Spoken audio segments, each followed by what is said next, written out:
You're at home heartbroken, just like I am.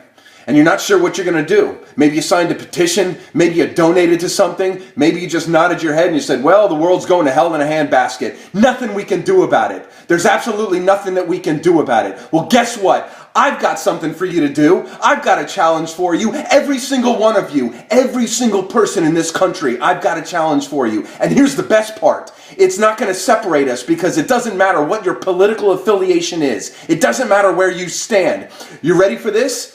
You can love them. You can love these kids. And I'm talking about every single one of them, whether it's your own kids, whether it's the kids in your neighborhood, whether it's any kids that you're surrounded by, you can love them. Now, before you get all, you try to box me up and try to think, well, I've heard that before. I already get that. Oh, what are we going to do? Just like, go over and just give everybody hugs? Woo, that's so special. No, I'm talking something more than that, okay? So here's the challenge and here's what you're going to do. And I'm going to give you a real life example, okay? One of the people that died in the last shooting just now in Parkland, he was a security guard that put himself in harm's way, that went back into the building, the security guard. His name is Aaron Feist, and I don't want you to forget who he is, because he wasn't, by all indications, a very good man. He was a hero. Why was he a hero? Because he knew that his life may be on the line, and he made a split-second decision, and he knew what he was going to make his best attempt to do, which was to save our children. And he went in there, he tried to get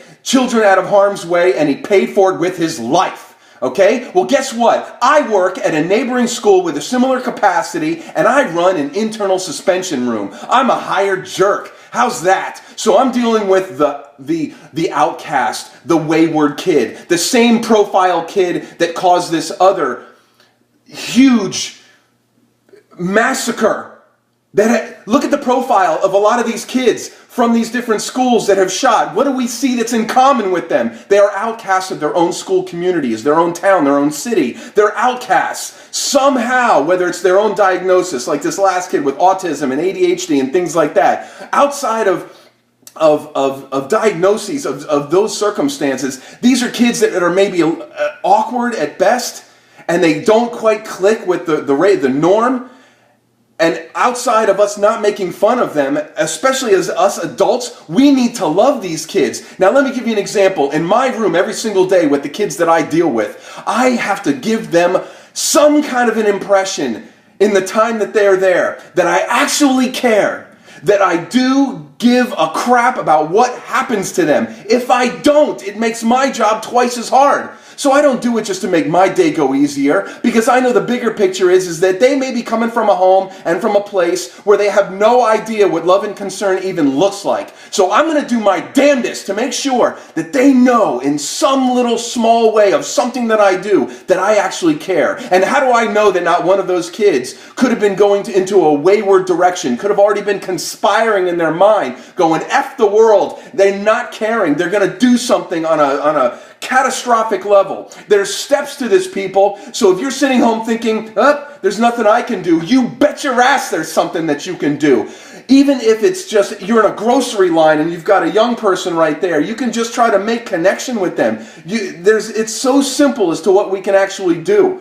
We have to step aside, and in every opportunity that we get, we have to let these kids that we might not even know, the kids that come in my room that I don't even know, that I've never laid eyes on, I give them respect. I am fair with them. And they're almost kind of surprised because of the nature of what the room is designed to be.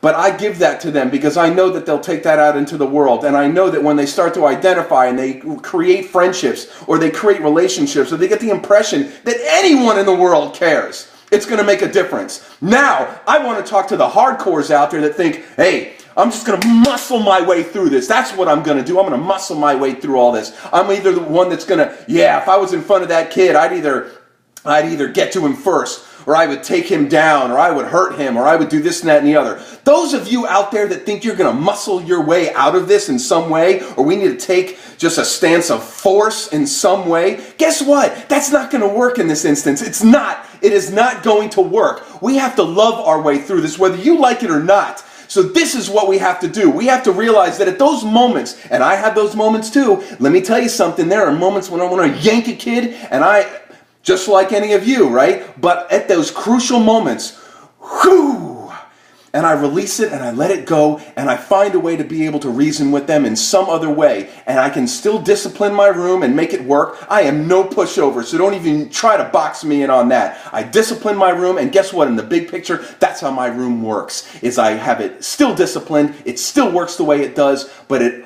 also works because they're willing to give me a disciplined response because I actually care and they know it. We need to change it now, people, because we're blowing off a lot of people in our community and we can't do it anymore. We need to give some kind of semblance that we all care in our own ways. That's what you can do today. And whether anyone has told you today or not, I love you.